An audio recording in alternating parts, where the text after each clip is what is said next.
श्री शिवाय नमस्तुभ्यम। हरे कृष्णा।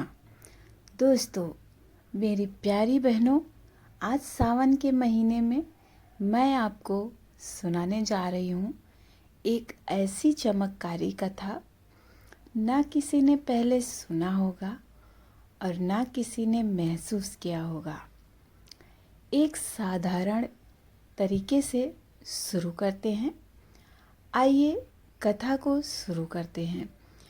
कथा शुरू करने से पहले दोस्तों, एक बार आप लोग प्यार से सब लोग बोलिए, हर हर महादेव, जय श्री गणेशाय नमः, जय कार्तिकेय भगवान की जय, सर्वे सर्वा। एक ऐसी सच्ची कथा जिसमें माता पार्वती और भगवान शिव की कथा, जिसमें प्रेम है, त्याग है, समर्पण है, प्रभु शिव और माता पार्वती का मिलन है, और एक स्त्री का श्रद्धा से भरा हुआ साहस। तो सखियों, बहुत समय पहले की बात है। कामिकपुर नगर में एक गांव बसा था। वह हर बार सावन के पावन महीने में हर वर्ष हरे रंग की चुनरिया ओढ़ लेता था।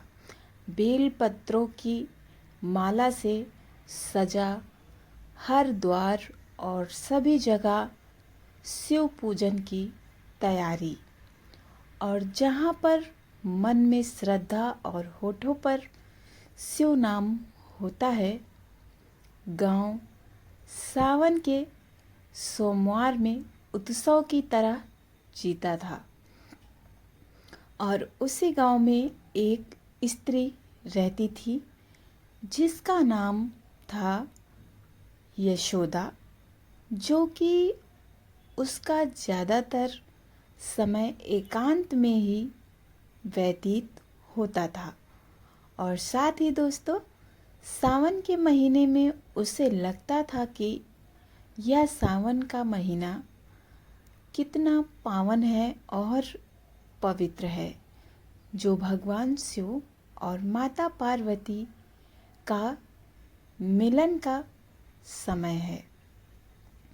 और इस सोमवार के व्रत को करने से हर सुहागन स्त्रियों को अखंड सौभाग्य का वरदान मिलता है।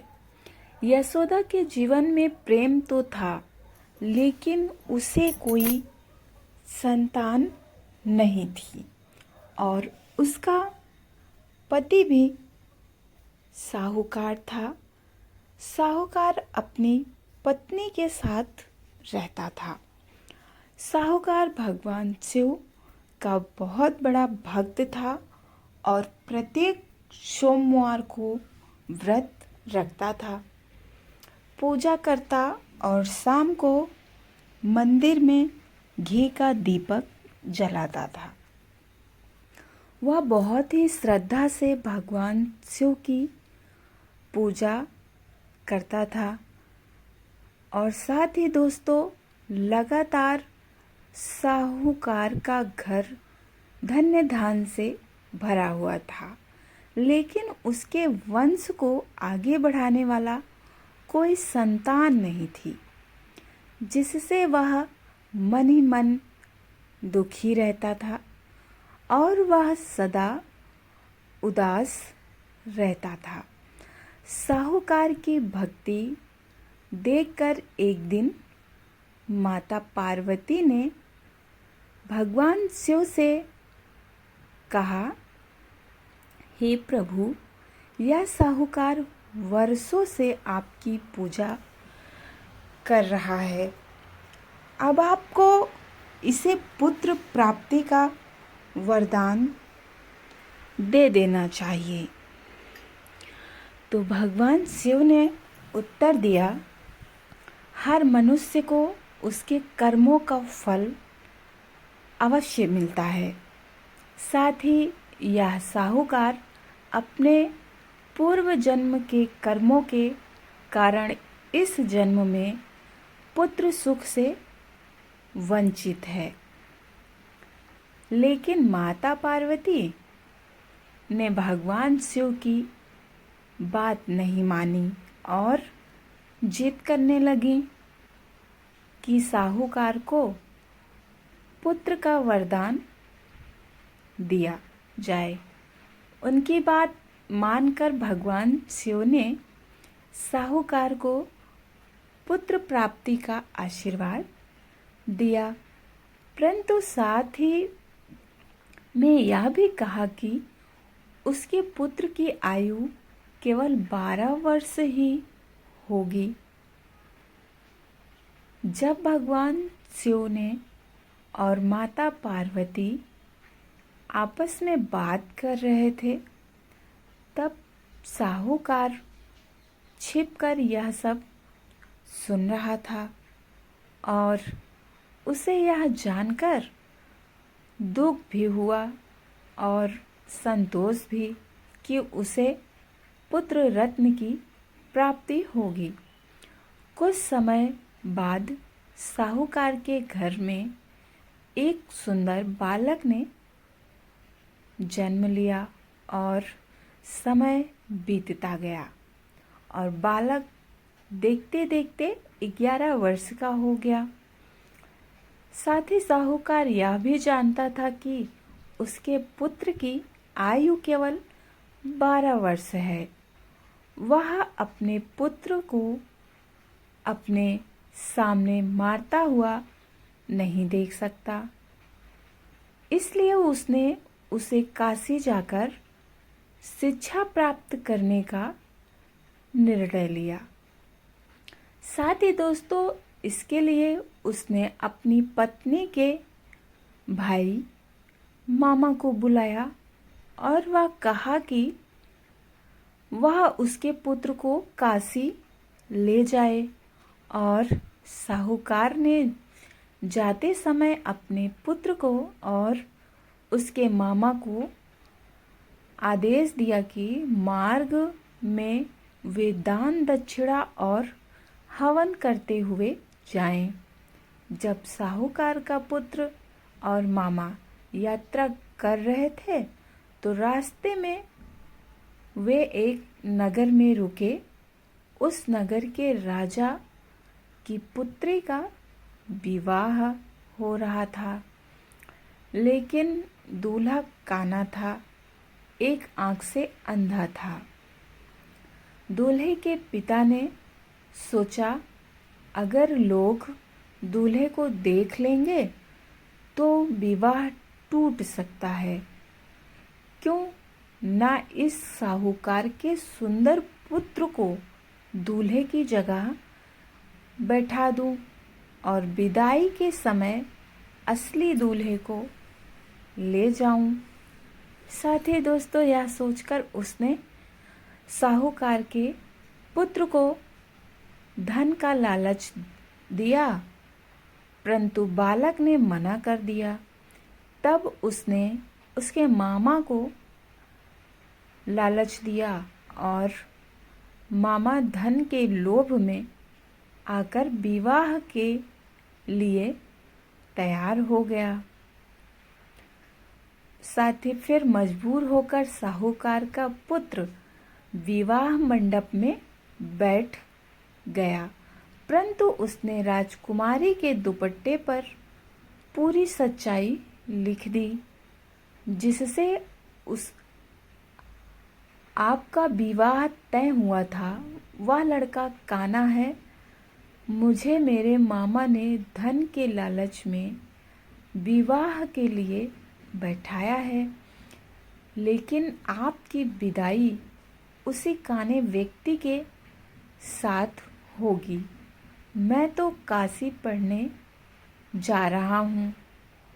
साथ ही दोस्तों, जब राजकुमारी ने यह पढ़ा तो उसने अपने माता पिता को सारी सच्चाई बता दी।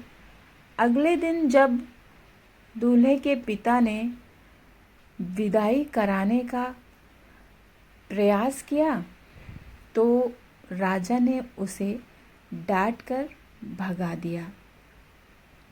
अब साहूकार का पुत्र और मामा काशी पहुँचे और बालक ने विद्या अध्ययन प्रारंभ कर दिया।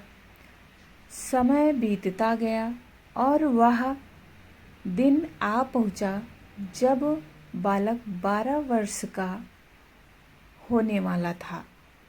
साथ ही उसी दिन सुबह से उसकी तबीयत खराब थी। उसने अपने मामा से कहा, मामा मेरी तबीयत ठीक नहीं है, लग रही है, मैं आराम करने जा रहा हूँ। साथ ही कुछ ही देर में उसकी मृत्यु हो गई। जब मामा उसे जगाने गया तो देखा कि वह निर्जीव पड़ा था।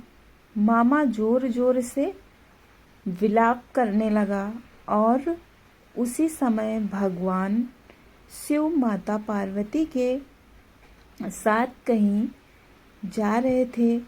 माता पार्वती ने मामा का विलाप सुना और भगवान शिव से कहा, हे प्रभु, साहूकार और उसकी पत्नी 12 वर्षों से आपकी पूजा कर रहे हैं। आज भी उन्होंने प्रण किया है कि यदि उनका पुत्र जीवित नहीं लौटा तो वे अपना प्राण त्याग देंगे।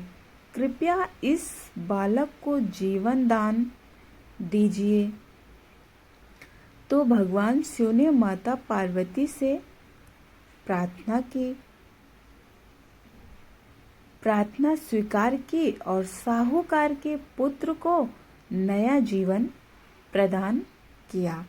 साथ ही अब मामा और साहूकार का पुत्र काशी से घर लौटने लगे। रास्ते में फिर वही नगर आया और जहाँ विवाह हुआ था। नगर के राजा को जब यह सूचना मिली कि साहूकार का पुत्र लौटा है तो उसने उसे महल में बुलाया और साथ ही राजकुमारी को उसके साथ विदा कर दिया। जब साहूकार का पुत्र अपने घर पहुंचा तो माता पिता उसे जीवित देखकर खुशी से नाचने लगे और भगवान शिव की स्तुति करने लगे। उसी रात साहूकार को स्वप्न में भगवान शिव के दर्शन हुए और भगवान शिव ने कहा, मैं तुम्हारी पूजा और तपस्या से प्रसन्न हूँ। अब तुम्हारे पुत्र को लंबी आयु प्राप्त होगी। भगवान शिव ने यह भी कहा, जो भी मनुष्य श्रद्धा और विश्वास के साथ मेरी पूजा करता है, मैं उसके सभी कष्टों को हर लेता हूँ। और जो भी व्यक्ति श्रद्धा और भक्ति भाव से इस कथा को पढ़ता है या सुनता है, वह अपने जीवन में सुख, समृद्धि और संतान सुख प्राप्त करता है। दोस्तों, मैं भगवान भोलेनाथ जी से प्रार्थना करूंगी कि आप लोगों को जो भी मुरादें हैं, मनोकामनाएं हैं, भगवान भोलेनाथ जरूर पूरा करें। साथ ही दोस्तों, कहानी आपको अच्छी लगी हो तो आप वीडियो को लाइक कर चैनल को सब्सक्राइब कर देना और कमेंट में हर हर महादेव जरूर लिख देना। दोस्तों, आप लोग धन्यवाद।